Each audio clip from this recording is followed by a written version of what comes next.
can just find Robert Kubica. Robert, just a quick word, we're live.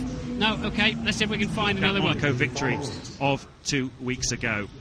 Because a safety car at the wrong moment would compromise his strategy and completely blow his race. A few laps, 70 laps ahead of us, an hour take their slots. They are saying officially no rain expected during the race. Take part in qualifying at all.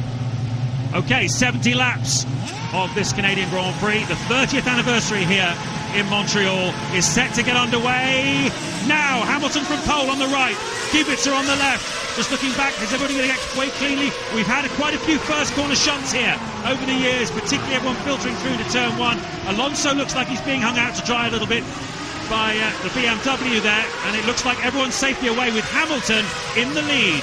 That was 18 drivers heading into turns 1 and 2, knowing you can only lose the race down there, you can't win it. He's taken another 7/10 out of him, so he's got the gap now down to 7/10 of a second, and Kubica now coming under real pressure from the reigning world champion.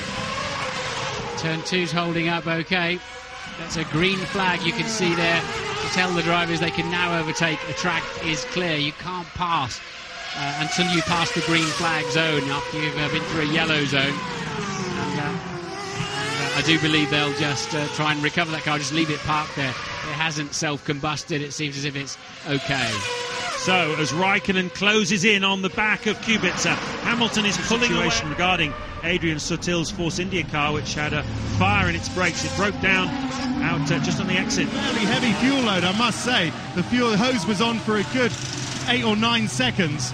Oh, no, the pit lane's closed and Hamilton has hit the back of Kimi Raikkonen.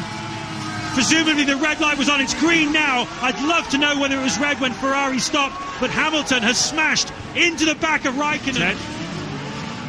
The hushed tones, more akin to a golf commentator than and they're the 9 runners that have yet to pit for fuel. Then it's Kubica, Alonso right behind him, and then Piquet Jr. who did pit. This is looking handy for Robert Kubica and the 2 Renaults of Alonso and Piquet. But you just can't help but feel there's going to be a lot more happen yet. Yeah, I think that's right. It really depends a lot on whether we get any more safety cars. I think the other thing that psychologically, there's quite a lot of people out there, quite a few who are not terribly experienced, who realise this is an amazing opportunity. They're at the front of the grid and they've got a great chance of getting a result. So we could have a few people just slightly getting a bit excited here. And of course, it's only a very small step between being too excited and sticking a car in the wall. Very close, but he's got a chance because you're at speed when you get there. Go, go, go, go. He can't find the grip on the outside. There's loads of rubbish out there. He couldn't find the grip. He's done it though. He's out in front of his teammate, and Kubica's heart will sink because he knows that he's soon going to find out from his engineer that Heidfeld took on 12 seconds of fuel. I don't know, we'll get the calculators out. Well, that's fine. It must be enough to get to the end of this race. So that's the last thing Kubica needs, because he's got to make another pit stop. Things are starting to come together a little bit for them. They've ridden their luck here, and by no means does this mean that they're going to win the Grand Prix, but nevertheless, Rubens Barrichello has the satisfaction of leading back as Kubica goes up the inside and takes that place away from Heidfeld, and that's Alonso behind him. Yeah, I mean, we believe this is formation flying. He had to, because he's on a one or a non-stopper to the end of the Grand Prix, Heidfeld did not fight that. He's allowed his teammate to go through. Non-stoppers behind him. Coulthard cleared Barrichello and Kovalainen with that stop and the longer run.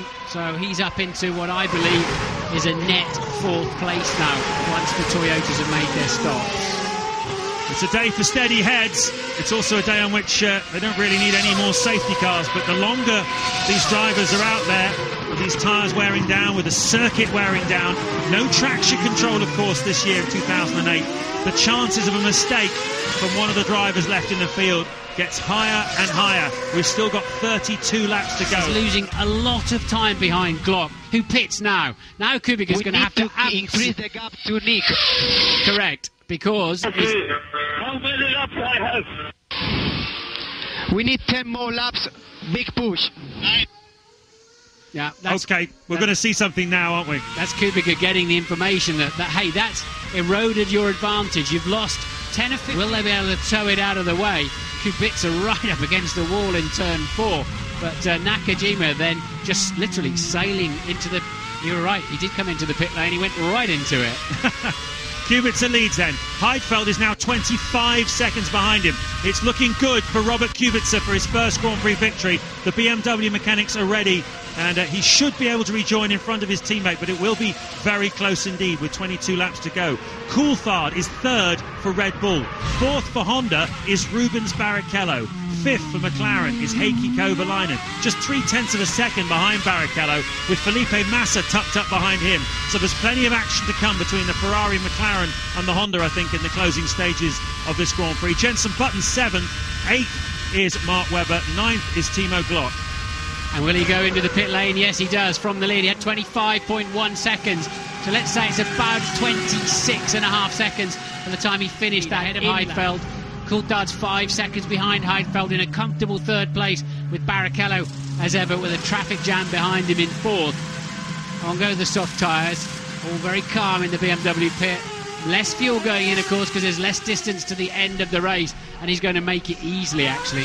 Yeah, there goes Nick Heidfeld down across the start-finish straight, and it's looking very good here for a 1-2 finish for BMW. They've got their pit stops out of the way. Safety cars can come if they want. It doesn't matter so much now because both cars are fueled to the finish of this Grand Prix. Both drivers simply need to keep it up. Not too much to do. This is where he had his enormous accident last year that many people thought might have killed him. He went on his head at 185 miles an hour. It put him out for a race or two, but he bounced back. This season he has been flawless. He's been on the podium on 3 occasions already. He's yet to unlock the first victory, but it's coming now here in Montreal, where Lewis Hamilton took his first win 12 months ago. Robert Kubica heads a BMW 1-2. Robert Kubica wins in Canada. He takes the lead in the Drivers' World Championship, and a star is well and truly born. Thoroughly well-deserved victory there for Kubica. That's been coming, hasn't it? No doubt about it. 18 points clear of McLaren in the Constructors' Championship, just 3 behind Ferrari, and that is Robert Kubica, who has won his conditions and racetracks, and thoroughly well-deserved race. Kept his head when he was in that traffic as well, when he was losing 2 seconds per lap, and it was all getting a bit critical. So Kubica, I think, takes it from me. Heidfeld's got his enthusiasm under control. He knows he's been well and truly overshadowed by his teammate this year. It's a fantastic second place in a row, if you like, here in Montreal for Heidfeld, matching the result he got last year. But he knows that this guy is an absolute superstar. He doesn't make mistakes. He's as fast as anybody out there. And what's this confidence boost going to do to him? He leads the Drivers' Championship. Well, BMW have won here in the past, of course, with Ralf Schumacher in the back of a Williams a few years ago, but that can't match the sweet feeling for them of winning as a constructor. David Coulthard, who... Mi sono rotti i coglioni, 20 giri non tirare.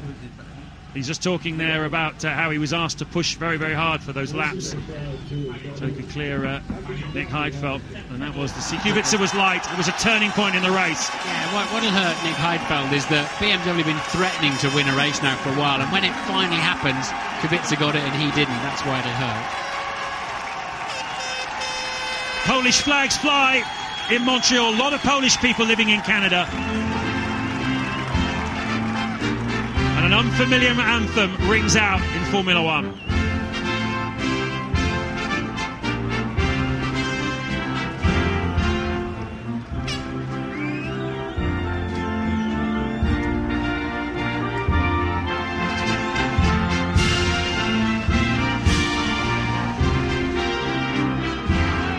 On display today, and another flawless drive from Robert Kubica. Kubica and Kubica. Coulthard. So after 28 races, Robert Kubica has his first victory. The track may have fallen apart here in Montreal, but Kubica kept it all together. He leads the Drivers' World Championship.